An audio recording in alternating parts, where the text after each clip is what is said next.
अस्सलाम वालेकुम व्यूवर्स, कैसे हैं आप सब। घबराहट एक आम इंसानी एहसास है।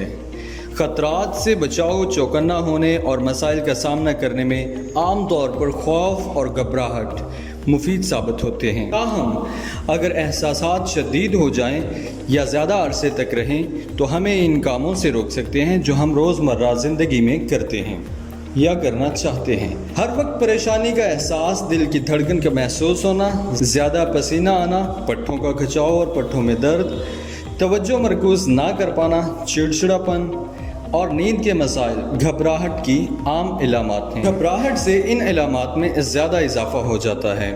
घबराहट के गैर मुतवक्को दौरे को पैनिक कहते हैं।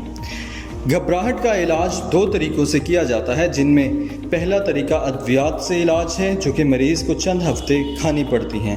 आम तौर पर यह तासुर लिया जाता है कि मरीज़ इन अद्वियात का आदी हो जाता है, जबकि ऐसा बिल्कुल नहीं है। दूसरा तरीका साइकोथेरेपी है। काउंसलिंग के ज़रिए किए गए इलाज को बुनियादी हैसियत हासिल है। वीडियो अच्छी लगी हो तो चैनल को सब्सक्राइब और वीडियो को लाइक ज़रूर कीजिएगा। अपना और अपने प्यारों का हमेशा ख्याल रखिएगा।